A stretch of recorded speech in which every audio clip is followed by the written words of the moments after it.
Personal काम, व्यक्तिगत काम के लिए जो हमारे पास आते हैं पैगाम के लिए अलग अलग, तो उसमें सबसे ज्यादा लोग हमारे पास अगर आए हैं तो मुस्लिम भाई लोग आए हैं, मुसलमान और यादव भाई लोग आए हैं।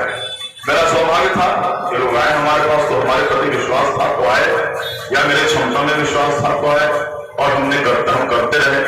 तो हमारे लोग ये उम्मीद करते थे कि कम से कम आपको कम से कम 15-20% वोट इन लोगों के भी मिलेंगे, ये उम्मीद करते थे।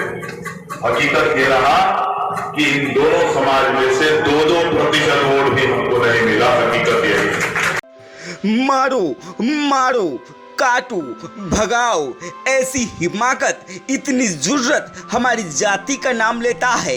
हमारा काम नहीं करेगा, हमारा काम नहीं करेगा तो हम तुम्हें भी औकात दिखाएंगे। अपने गांव में तुम्हें घुसने नहीं देंगे।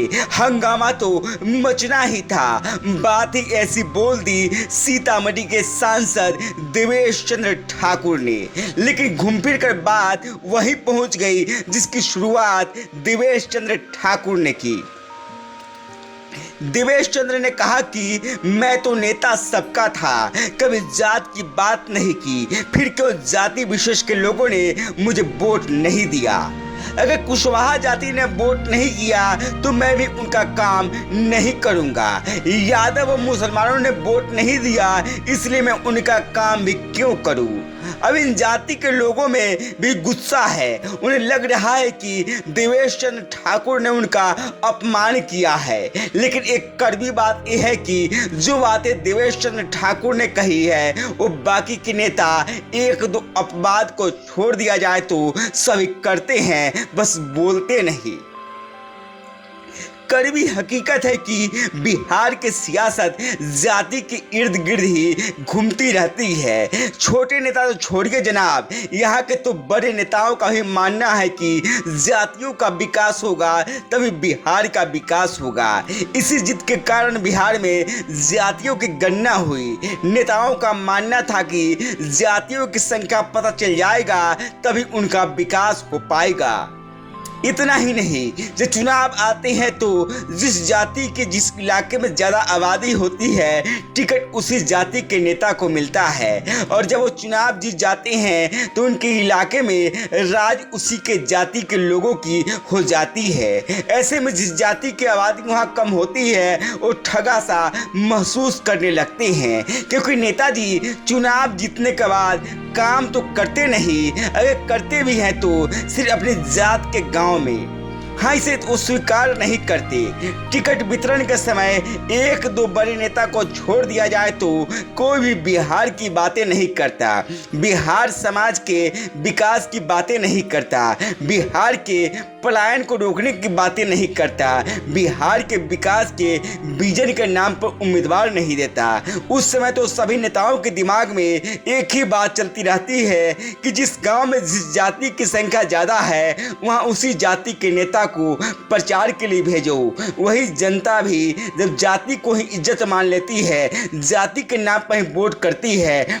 बिहार और उत्तर प्रदेश जैसे राज्यों में जातियों की पार्टियां भी, भला इससे कोई इनकार कर सकता है कि राजद और जदयू जाति विशेष की पार्टी है। पार्टी जाति के नाम पर, जनता वोट करे जाति के नाम पर, और कोई नेता कह दे कि इस जाति के लोगों ने उसे वोट नहीं किया इसलिए उनका काम नहीं करेगा तो हंगामा मच जाता है। आखिर ऐसा क्यों? माना कि देवेश चंद्र ठाकुर को ऐसा नहीं बोलना चाहिए था, लेकिन जनता को भी जाति के आधार पर तो वोट नहीं करना चाहिए था। आखिर क्या मिलता है जाति के आधार पर वोट करने से? क्या जाति के नेता चुनाव जीतने के बाद अपनी जाति का पूर्ण विकास करा देता है? अगर ऐसा होता तो जिस सीट से लगातार एक ही जाति के नेता चुनाव जीतकर संसद पहुंचते रहे हैं, विधानसभा पहुंचते रहे हैं, वहां कम से कम उन जातियों में गरीबी नहीं होता ही। लेकिन बिहार की आर्थिक और सामाजिक गणना की रिपोर्ट सारी हकीकत को बयां कर रही है। इस रिपोर्ट में सरकार ने माना है कि बिहार में हर जाति में गरीबी है, लाचारी है, पलायन है। देवेश चंद्र ठाकुर के बयान की निंदा होनी चाहिए, लेकिन इस जनता भी सबक लेना चाहिए और चुनाव में जाति से अच्छा बढ़िया छवि देखकर वोट करना चाहिए। नेता ऐसा चुनना चाहिए जो आपके सुख दुख में भागीदार बने।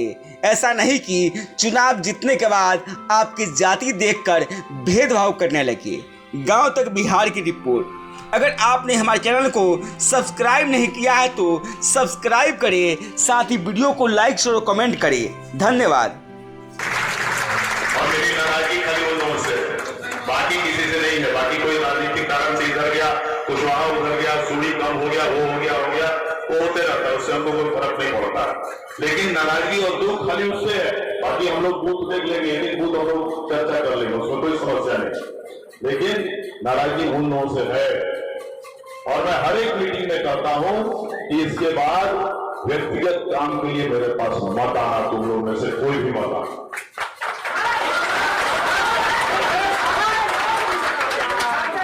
आओगे तो स्वागत है, चाय पिला देंगे, मिठाई खिला देंगे, काम के मामले में हाथ जोड़ लेंगे। बाबू 5 साल के बाद जब हमको वापस वोट दोगे, उसके अगले 5 साल हमसे काम ले लेना, ये बता के दबाना।